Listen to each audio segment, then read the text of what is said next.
आज का वीडियो कक्षा 7 के बच्चों के लिए है। आप जिस चैनल पर पढ़ रहे हैं उसका नाम है एनसीईआरटी मैथमेटिक्स गुरु और ट्यूटर जो आपको पढ़ा रहे हैं मैं सुरजीत सक्सेना। आज हम 7वें कक्षा की 7वें चैप्टर वाणिज्य गणित की बात करेंगे और वाणिज्य गणित में मैं आपको 3 चीजें पढ़ा चुका हूं।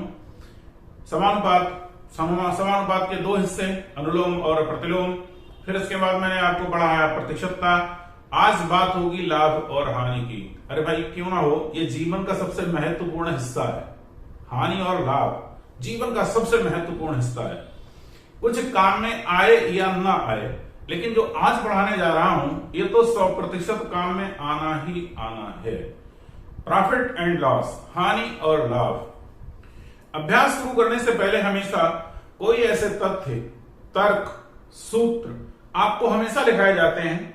अभ्यास 7D शुरू करने से पहले वैसे ही कुछ तथ्य और सूत्र आपके सामने लिखे हैं। इस अभ्यास में जिन शब्दों का प्रयोग होगा वो शब्द होंगे विक्रय मूल्य, क्रय मूल्य, लाभ, हानि, प्रतिशत लाभ, प्रतिशत हानि। ये 6 शब्दों के आसपास ये अभ्यास चलेगी। तो क्यों ना पहले आपको इन शब्दों का अर्थ बताया जाए। क्रय मूल्य क्या होता है? वह कीमत जिसपे आप कोई चीज खरीदते हैं। आप बाजार गए, आपने 5 रुपए का पेन खरीदा तो पेन का क्रय मूल्य कितना हो गया? 5 रुपए। वही पेन आपने कहीं जाकर बेच दिया 7 रुपए में, तो 7 रुपए क्या हो गया? उसका विक्रय मूल्य। वह कीमत जिसपे कोई वस्तु बेची जाती है विक्रय मूल्य, और जो खरीदी जाती है वो क्रय मूल्य होती है। अब देखिए, जब आपने दुकानदार से पेन खरीदा तो दुकानदार ने आपको पेन बेचा, उसका वो हुआ विक्रय मूल्य, और आपने जो खरीदा आपका हुआ क्रय मूल्य। एक ही चीज के 2 मूल्य होते हैं। आपने खरीदा तो वो आपके लिए क्रय मूल्य है, लेकिन दुकानदार ने जो कीमत लेके आपको बेचा है दुकानदार के लिए वो विक्रय मूल्य है, क्योंकि उसका क्रय मूल्य कुछ और होगा, उसने उससे सस्ता भी खरीदा होगा। फिर बात करेंगे लाभ की। लाभ कब होगा?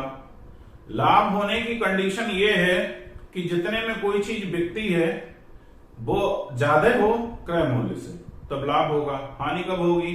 जब विक्रय मूल्य कम होगा क्रय मूल्य से, तब हानि होगी। और इससे संबंधित बातें लिखी हैं, अभी मैं आपको बता रहा हूं। मैं आपको बता चुका हूं परचेज प्राइस, क्रय मूल्य, जितने रुपए में कोई वस्तु खरीदी जाती है। विक्रय मूल्य, जितने रुपए में कोई वस्तु बेची जाती है। लाभ कब होगा? जब विक्रय मूल्य ज्यादा हो क्रय मूल्य से। ये जो निशान लगा है इस तरीके से, इधर इसका मुंह होता है, इधर इसकी पूंछ होती है, फेस होता है, टेल होता है। तो जिधर मुंह फैला होता है वो चीज बड़ी होती है। जब विक्रय मूल्य ज्यादा हो क्रय मूल्य से। इसे घुमा के दूसरी तरीके से भी लिख सकते हैं, क्रय मूल्य छोटा हो विक्रय मूल्य से। एक ही चीज लिखी है। हानि कब होगी? जब विक्रय मूल्य छोटा होगा क्रय मूल्य से, या दूसरे शब्दों में यूं कहें, क्रय मूल्य यानी खरीदी गई कीमत ज्यादा होगी बेची गई कीमत से। फिर 2 सूत्र लिखे हैं, प्रतिशत हानि और प्रतिशत लाभ। यहीं पर आपके सवाल लगेंगे इन सूत्रों पे। ठीक, अगर आपको प्रतिशत लाभ निकालना है तो लाभ गुणा 100 बटे क्रय मूल्य, और प्रतिशत हानि निकालनी है तो हानि गुणा 100 बटे क्रय मूल्य। ये जो दोनों सूत्र हैं, जब तक आपको याद नहीं होंगे सवाल नहीं लगेंगे, ये आपको याद करने पड़ेंगे। ये भी चीज आपको पता होना चाहिए। अभ्यास शुरू कर रहे हैं। आपकी किताब के पृष्ठ संख्या 184 पर अभ्यास 7D का पहला प्रश्न आपके सामने आ चुका है। प्रश्न में कह रहा है कि मोहन ने एक टेलीविजन 10,200 रुपए का खरीदा और 2 साल बाद 11,730 रुपए का बेच दिया। उस टेलीविजन बेचने पर मोहन को कितने प्रतिशत हानि हुई या लाभ हुआ? आपको प्रतिशत लाभ या प्रतिशत हानि ज्ञात करना है। अगर हानि हुई है तो आपको प्रतिशत हानि निकालना है, और लाभ हुआ है तो प्रतिशत लाभ निकालना है। आप उसे करेंगे कैसे? बिल्कुल आपके सामने लिखा है। प्रश्न हल करने का सबसे अच्छा तरीका यही होता है कि आप जब प्रश्न हल करेंगे परीक्षा में तो आप इसे तो लिखेंगे नहीं, आप ऐसे लिखेंगे। दिया है, दिया क्या है? टीवी का क्रय मूल्य 10,200 रुपए, टीवी का विक्रय मूल्य 11,730 रुपए, ज्ञात क्या करना है, कितने प्रतिशत लाभ या हानि हुई। अभी आपको पता ही नहीं लाभ हुआ या हानि हुई। हल कैसे करेंगे, देखिए यहां पर हम देखेंगे कि जो विक्रय मूल्य है वो 11,730 है और क्रय मूल्य है वो 10,200 है। तो लिखेंगे यहां विक्रय मूल्य बड़ा है किससे, क्रय मूल्य से। खरीदी हुई कीमत से ज्यादा है बेची हुई कीमत। यदि ऐसा है तो होगा क्या, अतः लाभ होगा। लाभ निकालने का सूत्र क्या है, लाभ बराबर होता है विक्रय मूल्य माइनस क्रय मूल्य। विक्रय मूल्य कितना है 11,730 और क्रय मूल्य 10,200। घटाएंगे भाई, 0 से 0 घटेगा 0, 3 से 0 घटेगा 3, 7 से 2 घटेंगे 5 और यहां 1। 1,530 रुपए का उसे लाभ हो गया।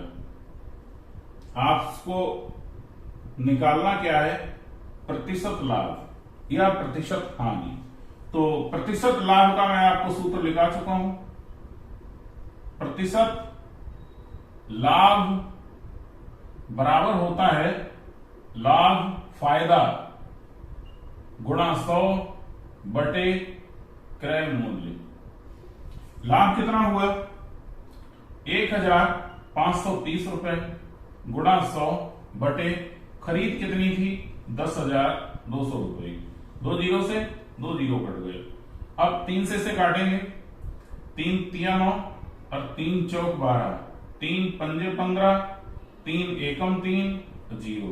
क्या बचा 510 बटे 34 और कटेगा 17 दूनी 34, 17 तिया 51 जीरो।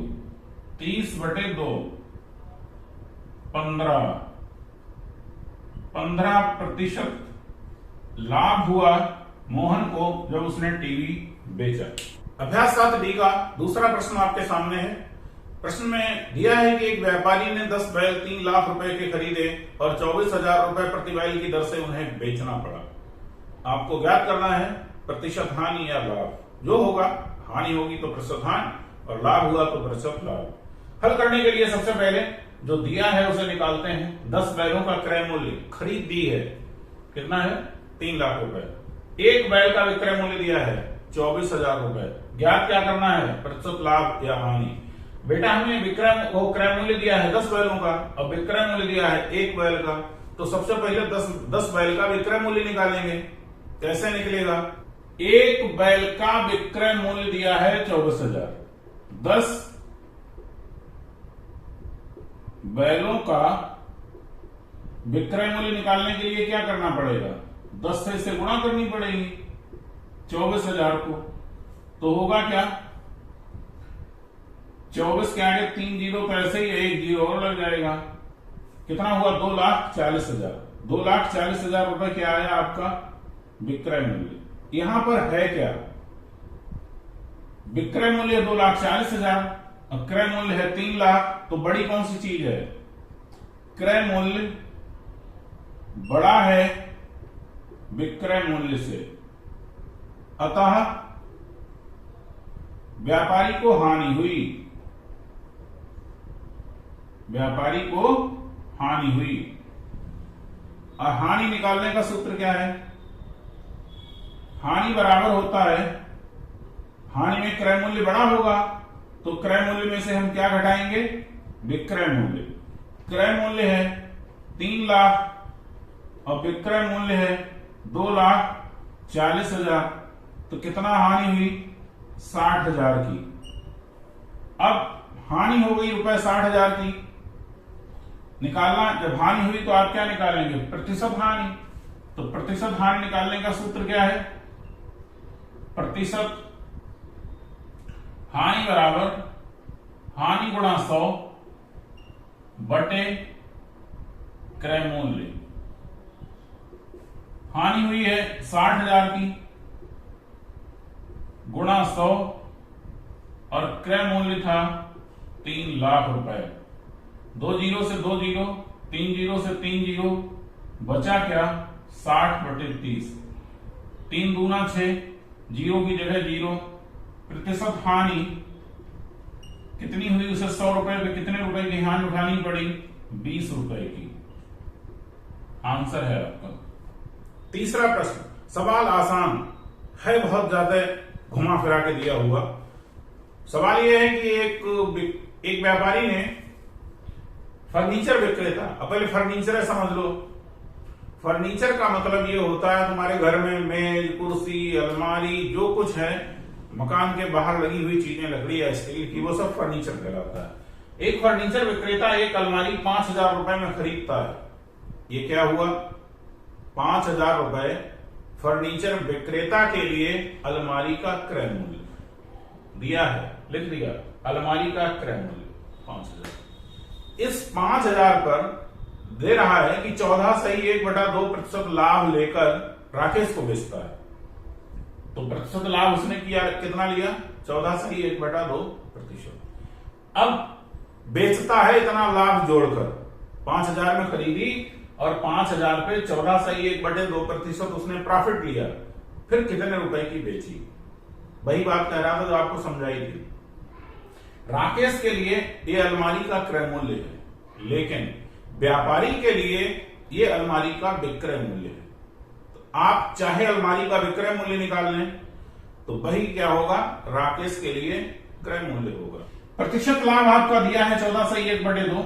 इस संख्या को हम लिखते कैसे हैं, 2 की 14 से गुणा करते हैं, ऊपर वाली संख्या इसमें जोड़ते हैं और नीचे लिखते हैं प्रतिशत। 14 दूनी 28 और 29/2% का हुआ लाभ। प्रतिशत लाभ का सूत्र होता है प्रतिशत लाभ बराबर लाभ गुणा 100 बटे क्रय मूल्य। यहां से हमें क्या निकलेगा, लाभ निकलेगा। यही लाभ हम कहां जोड़ेंगे, क्रय मूल्य में जोड़ेंगे। जब लाभ को क्रय मूल्य में जोड़ देंगे तो वो क्या चीज हो जाएगी, अलमारी का विक्रय मूल्य, और वही विक्रय मूल्य राकेश के लिए अलमारी का हो जाएगा क्रय मूल्य। प्रतिशत लाभ आपको दिया है 29/2, लाभ की जगह लाभ आप लिखा रहने दें 100, और क्रय मूल्य कितना है 5,000। यहीं से करेंगे संख्याओं का पक्षांतर। 5,000 इधर भाग में लिखा है, जब बराबर के इधर लेके आएंगे तो 29 के साथ गुणा में लिखा जाएगा बटे 2। यहां ये लाभ के साथ 100 गुणा में है, बराबर के इधर ले आएंगे तो भाग में लिखा जाएगा और लिखेंगे क्या, लाभ। 2 जीरो से 2 जीरो, 2 दूना 4 1, 2 पंजे 10, यहां 1 1 हो जाएगा, 1 से गुणा होगी, 1 से भाग होगी, कोई मतलब नहीं होगा। 29 और 25 की आपको गुणा करना है और जो गुणनफल आएगा वही होगा लाभ। लाभ बराबर 29 गुणा 25। यहां से आप देखिए बराबर के इधर उधर वाली चीजें जब हम पूरी इधर की उधर करते हैं तो कोई परिवर्तन नहीं होता। कुछ चीजें यदि ले जाते हैं जोड़ घटाना की या गुणा भाग की तो उनका नेचर बदलता है, स्वभाव बदलता है। यहां पर करते हैं गुणा, लिखते हैं 29, 25 से गुणा करनी है, 5 दिन 45 के 5, हासिल 4, 5 दूना 10 और 4 14, 2 दिन 18 के 8, हासिल 1, 2 दूना 4 और 1 5, 5 8 4 12 के 2 5 6 1 7, 725 रुपए। 14.5% जब उसने लाभ लिया 5,000 रुपए की खरीद पर तो 725 रुपए उसे प्रॉफिट हुआ। अब आपको जब विक्रय मूल्य निकालना है तो विक्रय मूल्य कैसे निकलेगा, क्रय मूल्य प्लस लाभ। क्रय मूल्य कितना था 5,000 और ये कितना आया 725, जोड़ देंगे तो 5,725 रुपए यही विक्रय मूल्य आया। दुकानदार के लिए जो विक्रय मूल्य है वही राकेश के लिए क्रय मूल्य है। राकेश के लिए क्रय मूल्य बराबर 5,725।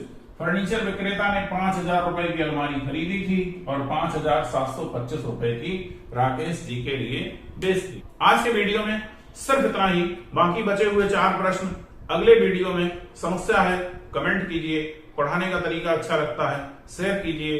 डेली वीडियो अगर आपको चाहिए तो सब्सक्राइब कीजिए। Thank you all of you, best your luck.